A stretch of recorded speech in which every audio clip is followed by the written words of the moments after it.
En 2012, Abdoulaye Wade avait été battu par la voie des urnes. Le peuple sénégalais en avait décidé ainsi. En 2019, son successeur Macky Sall remet son mandat en jeu et s'apprête à se soumettre au verdict des urnes face à ses 4 challengers. Avec cette élection présidentielle à son compteur, l'ancien président de la République sait mieux que quiconque que c'est le même peuple qui décidera de celui qui le dirigera pendant les 5 prochaines années. Maître Wade semble vouloir faire fi de cette règle élémentaire. Ses intentions déclarées en attendant de savoir s'il passera à l'acte ne cadrent pas avec le respect du jeu démocratique. Brûlez vos cartes d'électeurs, avait-il lancé dans l'euphorie de son retour au bercail, ignorant que la carte d'électeur et la carte d'identité nationale ne font plus qu'une. Mais pouvait-il à ce niveau de responsabilité méconnaître ce changement majeur? Brûler plutôt les bureaux et les bulletins de vote, assène-t-il en se rectifiant sans pour autant se ressaisir.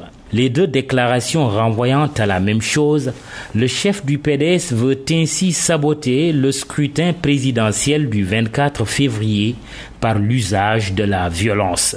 Avocat, donc juriste, il sait bien pourtant que le vote est une expression du suffrage quand l'abstention est un comportement électoral.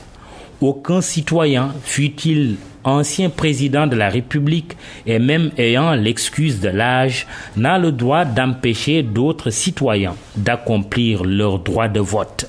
Le droit de s'abstenir ne donne pas le droit de saboter le scrutin. Entre le vote comme expression du suffrage et l'abstention ou boycott comme comportement électoral, il n'y a ni de 3e voie ni de 3e choix. Sinon, on tombe sous le coup de la loi. L'acte de violence que menace de poser l'ex-chef d'État vise certes son successeur au premier chef, mais pas seulement. Les adversaires du président Macky Sall auraient tort de faire l'autruche. En tant que candidats, ils ne peuvent pas rester indifférents au coup de force que projette de perpétrer un non-candidat qui veut apparemment s'imposer comme un 6e candidat. Ce serait faire preuve de naïveté politique que de battre campagne dans le dur pendant 21 jours pour accepter à la fin, sans broncher, l'incinération de ces bulletins de vote le jour J par quelqu'un que la Constitution empêche de se présenter et qui, secret de polichinelle, travaille pour un candidat recalé par le Conseil constitutionnel.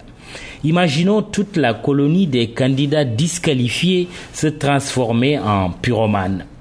Les 5 candidats en lice ne peuvent pas se dérober devant la gravité de la menace brandie par Wade, car c'est bien la démocratie et la paix sociale qui sont en jeu. Le président sortant, clé de voûte des institutions, a une part de responsabilité autrement plus importante. Le gouvernement est sorti de son silence pour afficher sa volonté d'y faire face sans faiblesse. Il fallait bien un rappel à l'ordre tant la ligne rouge est sur le point d'être franchie par le héros de l'alternance de 2000. Le Sénégal doit préserver son image de stabilité, avait réagi le bureau de l'ONU pour l'Afrique de l'Ouest et le Sahel, basé à Dakar suite aux incidents violents de Tambacounda. Un appel qui ne doit pas tomber dans l'oreille d'un sourd.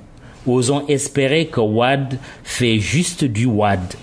Un Abdoulaye Wade, sage de la nation, il ne faut peut-être pas en désespérer.